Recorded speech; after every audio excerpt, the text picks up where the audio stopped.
Itong lumalabas na itong balita na sa binubuong bagong liderato ngayon ng Senado sa ilalim ni Chis Escudero para lang mapanatili ang kanyang pagiging presidente ng Senado, Senate President, parang ipinangako, ikinumit ni Chis Escudero ang pwesto ng pagiging chairperson o pinuno ng Senate Blue Ribbon Committee kay Marcoleta. Ito yung sinabi ni Jingo Estrada na ang posibleng sumunod o hahawak ng makapangyarihang komite ng Blue Ribbon kay si Marcoleta. Ngayon tayo, kung tatanungin tayo niyan, obserbasyon natin, pag itinuloy ito ni Escudero na ibigay kay Marcoleta ang pagkapresidente ng Senado, ang pagka-chairperson ng Senate Blue Ribbon Committee, patay. Delikado na ang kanyang pagka-president diyan ng Senado. Bakit? Bakit? Ang trabaho ng Senate Blue Ribbon Committee, imbestigahan ang mga nakikitang korupsyon sa gobyerno. Yan ang trabaho ng Senate Blue Ribbon Committee. Yan ang di ba isang importanteng iniimbestigahan ng Senado, accountability of public officers. Accountability of public officers. Doon sa Kamara, hindi yan tinatawag na Blue Ribbon Committee. Sa Kamara, ang tawag niyan, House Committee on Good Government and Public Accountability. Yan yung komite na pinamunuan sa 19th Congress ni Congressman Joel Chua na nag-imbestiga ng confidential funds ni Sara. Sa Senado, ang tawag niyan, Senate Blue Ribbon Committee. Pero pareho ang trabaho niyan. Yan yung Committee on Good Government and Public Accountability. Ang hinahabol niyan, imbestigahan ang mga katiwalian, korupsyon sa gobyerno para mapanatili ang maayos na paggugobyerno at ang pananagutan ng mga opisyal ng gobyerno. Actually, ang dapat na humawak niyan, mga tulad sana ni Risa Hontiveros, ni Kiko Pangilinan, yung alam natin na talagang seryoso sa paghahabol ng mga katiwalian sa gobyerno. Walang pinapanigan. Duterte ka man o Marcos, dapat habulin mo. Kaya lang, wala binigay ni Escudero kay Marcoleta. Sa tingin ninyo, ano ang purpose ni Marcoleta? Gusto niyang makuha yung Senate Blue Ribbon Committee. Sa tingin niyo mga kabunyog, bakit interesado si Marcoleta? Kung ibig sabihin niyan, ginawang kondisyon yan ng pro-Duterte Bloc. Okay, kami sa pro-Duterte Bloc. Sino ba ang pro-Duterte Bloc? Di si Marcoleta, si Padilla, si Bongo, si Bato, si Aimee. Isama na natin yung magkapatid na Bilyar. Malaking boto nga naman yan, 7 yan. Kailangan ni Escudero yon. Pero ano ang ginawang kapalit ng kampo ng mga pro-Duterte Bloc? Ito ngang si Marcoleta. Itong gusto ni Marcoleta na siya ay maging Senate Blue Ribbon Committee. Ano ang purpose nila Marcoleta at ang pro-Duterte Bloc? Bakit gusto nila na hawakan yan? Ano sa tingin nyo mga kabunyog? Alam nyo ang sagot dyan Bakit interesado o bakit yan ang kondisyon nila ng kampo nila Marcoleta?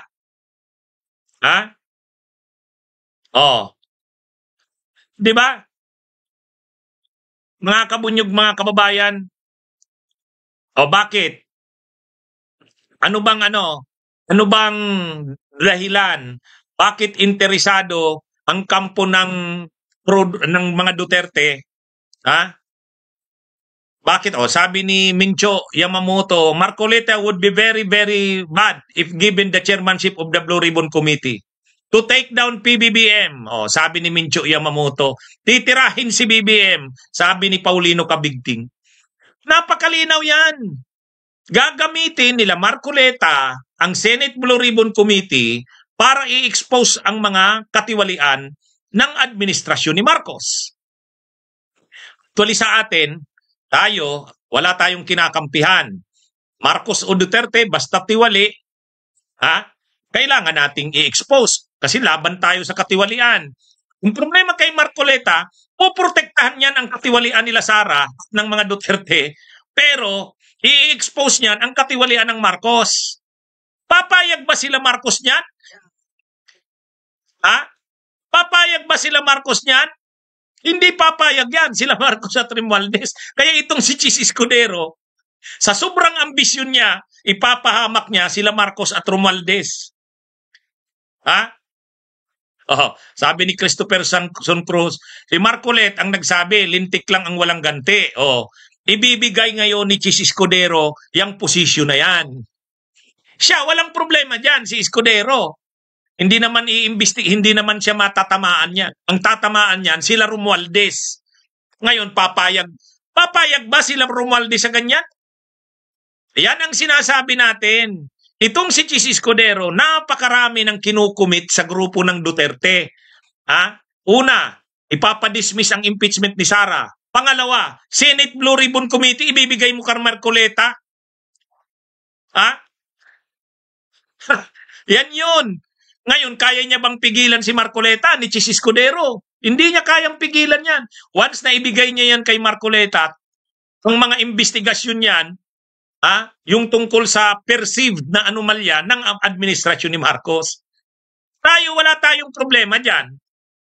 Tayo gusto natin makita yung mga katiwalian talaga, mailabas yan. Totoo yan. Kaya lang, iimbestigahan lang ni Marcoleta, katiwalian ng Romualdez at ng Marcos. Pero yung tungkol sa Duterte, wala yan.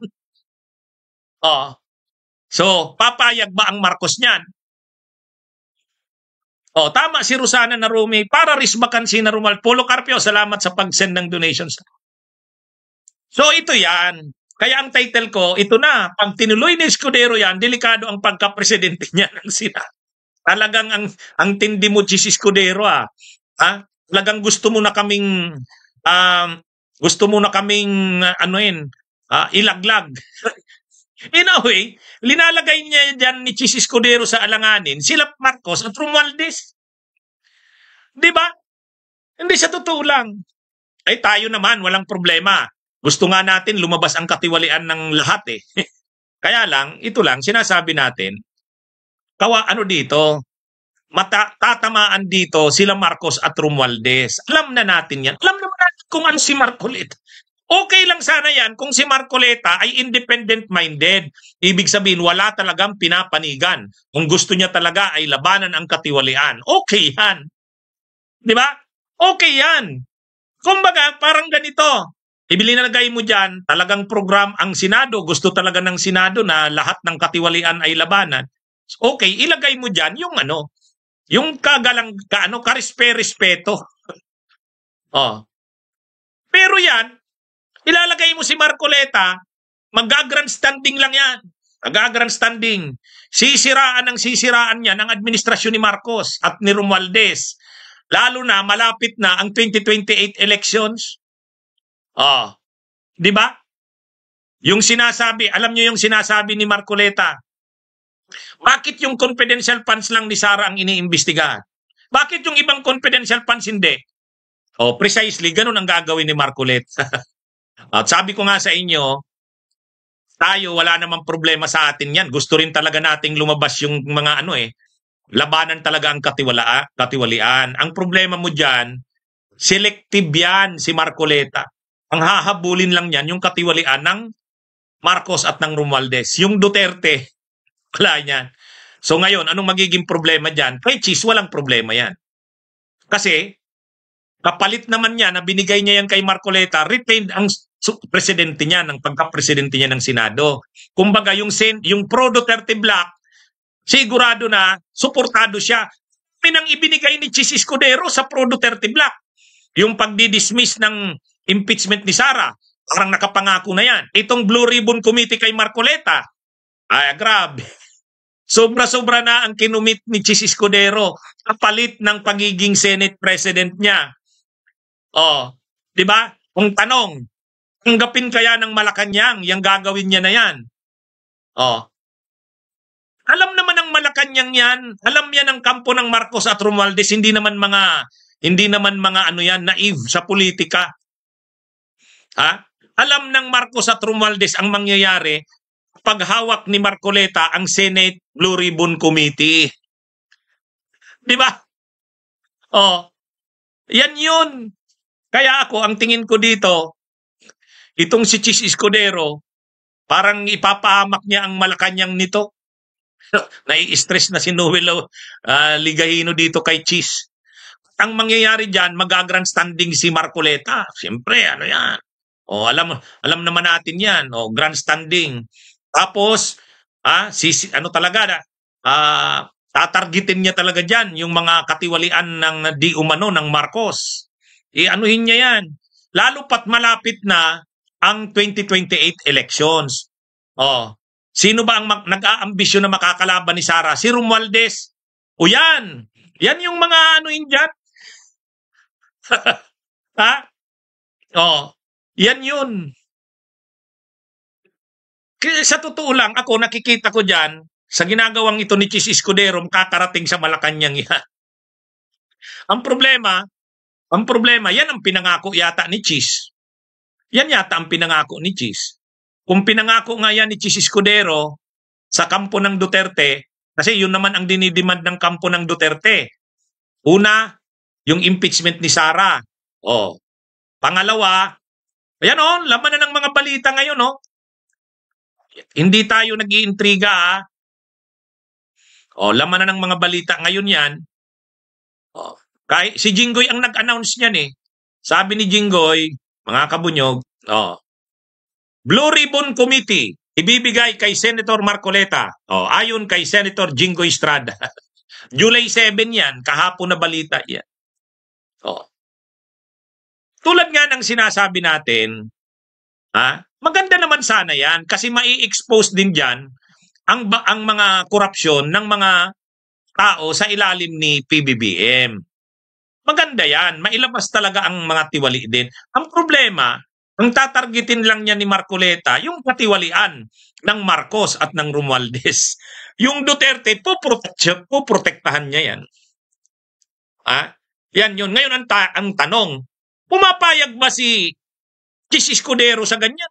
Alam niya naman kung ano ang agenda ni Marcoleta. Alam niya naman kung ano ang agenda ni Marcoleta dyan. Pumapayag si Chis sa ganyan? Ewan ko. Tapos ano ang Malacanang? Hahayaan nila si Chis sa ganyan? Parang ang dami na yatang ang dami ng kinumit ni Chis. Masyado nang binibaby ni Chis ang pro Duterte Black. Masyado na. Di ba? Ano yan Alam natin yan. Alam natin ang agenda dyan ni Marcoleta. Siyempre, magpapakilala siya na laban siya sa katiwalian. Walang sinasanto. Linalabanan ang katiwalian. Kasi Blue Ribbon Committee yan. Ang problema, alam naman natin ang lalabanan niyang katiwalian. Ang lalabanan ni Marcoleta na katiwalian, katiwalian lang ng Marcos at ng Romualdez. Yan yun. Kasi puprotektahan niya ang Duterte. Wala yan. Yung mga sa Duterte, wala yan. Dito lang yan. Ngayon, ang daming niyan, i-expose ni Marcoleta dyan. Gagamitin yan ang mga investigation ng Senate Blue Ribbon Committee para siraan ang administrasyon ni PBBM. O ngayon ang tanong, payag ba si Chis Escudero dyan? Parang si Chis Escudero, wala akong pakialam dyan. Kung imbestigahan ni Marcoleta ang mga katiwalian ng administrasyon ni Marcos, bahala na ang Marcos niyan, magdidipinsa naman sila yan. Kaya lang, ang malinaw na dito, talagang hindi nakakampi ng Marcos si Escudero. Malinaw na to Malinaw na ito dyan. Ang dami ng ang dami ng binigay ni Chis Escudero sa pro Duterte para lang makuha niya ang suporta sa kanya sa pagka-Senate President. Yan yung malinaw. 'Di ba? Ngayon ang tanong, hahayaan ba ng Malacanang yan? Ang tingin ko hindi. Hindi yan mapapayagan ng Malacanang. Ngayon, itutuloy ba yan ni Chis Escudero o hindi? Yun ang tanong diyan. Yun ang tanong dyan. Parang katulad yan nung nangyari kay Bato. Naalala nyo nung si Subiri ay Senate President? Si Zubiri, Senate President. Ang head ang committee ni Bato, yung Senate Committee on Dangerous Drugs and Public Order. May lumitaw na whistleblower di umano, yung Jonathan Morales, na may alam daw siya tungkol sa pulburon video, yung bangag-bangag issue ni Marcos. So ang ginawa ni Bato, nag-imbestiga. Pinabwelo ngayon si Jonathan Morales, nakailang hearing yung committee ni Bato. Ay nagagalit na ang Malacanang. Masyado nang pinapabwelo ni Zubiri yung committee ni Bato. Ang problema naman kay Zubiri, hindi niya naman pinapatigil si Bato. Ay masyado nang nasisira si PBBM doon. Ay mga hearsay na yun hearsay. Walang plano si Bato na tapusin. Anong ginawa ng Malacanang? Sinibak si Zubiri. 'Di ba? Nung tinanong si Zubiri, ano po kaya ang dahilan ba't kayo natanggal bilang Senate President? Ay, hindi nagustuhan ng mga makapangyarihan kaysa sa akin ang ginagawa ko. Alin ang hindi nagustuhan? Yung hinahayaan ni Zubiri si Bato na gawin yung investigasyon nung committee ni Bato o pinapabwelo si Jonathan Morales. Ganito na naman ang mangyayari dyan. Papabibilo na naman yan si Marcoleta, iimbestigahan yan ang mga perceived na mga anomalya ng administrasyon ni Marcos, Romualdez. Ngayon, masisira ang Marcos, masisira. Papabiluhin ba yan ni Cheese? Sasabihan yan si Cheese, tatawagan yan. Pinapabilo mo na yung committee ni Marcoleta. Tinatamaan na ang Pangulo. So, ganyan din ang kahit si Chisma elect sa Senado bilang Senate President nitong July 28, hindi magtatagal yan. Pag gumalaw sila Marcoleta, pinabwelo niya yan sa ganyan. Alam naman natin ang purpose ni Marcoleta sa committee na yan. Alam naman natin ang yan yun. Yan ang matagal na nating sinasabi. Ang problema kasi dito kay PBBM, hinahayaan niya si Chis Escudero kung anong plano. Mukhang kinukumit naman sa kanya ni Chis Escudero, wag kayong mag-alala, Mr. President. Ano man ng ang Senado sa ilalim ko bilang Senate President ay kampi sa inyo. Totoo. Kaya lang ang ginagawa ni Chis Escudero, lahat pinagbibigyan, lalo na yung pro-Duterte Bloc.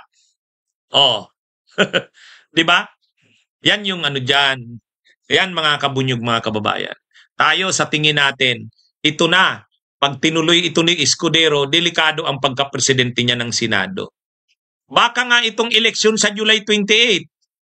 Baka ngayon pa lang sa eleksyon sa July 28, gumalaw na ang Malacanang. Gumalaw na ang Malacanang dyan. Kaya sabi nga nila Mig Zubiri, hanggat hindi pa nag-i-eleksyon sa July 28, huwag pa kasigurado sila Chis Escudero. Kaya nung sinabihan tinanong si Mig Zubiri, ano po ang masasabi nyo? Sabi ni Jingo Estrada, sigurado na daw po na Senate President si Chis Escudero. Sabi ni Mig Zubiri, ay di wow. Kasi bakit? Hanggat hindi pa July 28, yung July 28 kasi yung election July 28 ng umaga. Ngayon, makakarating sa Malacanang ito. Ngayon, tatawagan yan si Chis Escudero. Posible tatawagan yan si Chis Escudero. Pwede ba wag mong gawing blue ribbon si Marcoleta? Papayag naman kaya sila Marcoleta? Kasi kay Marcoleta, importante sa kanya, siya, mag-grandstanding siya dyan sa Senado At magamit din nila ang Senado, yung committee nila sa Senado, malapit ng eleksyon sa 2028 Talagang magsisiraan na ang Marcos at Duterte lalo. Asahan na natin yan. Ano yan? Itong July 28, diyan malalaman. Assuming na si Chis talaga ang maging Senate President at Blue Ribbon Committee talaga si Marcoleta, aabangan niya ng Malacanang.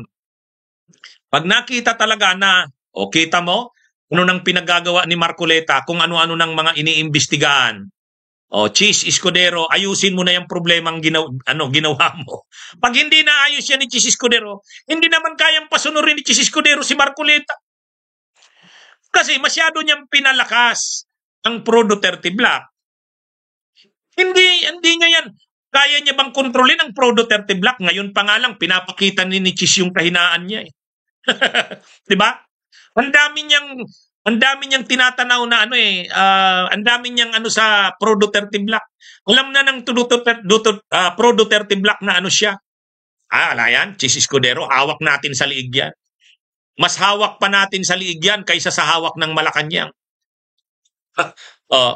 Diba? Ganun yan.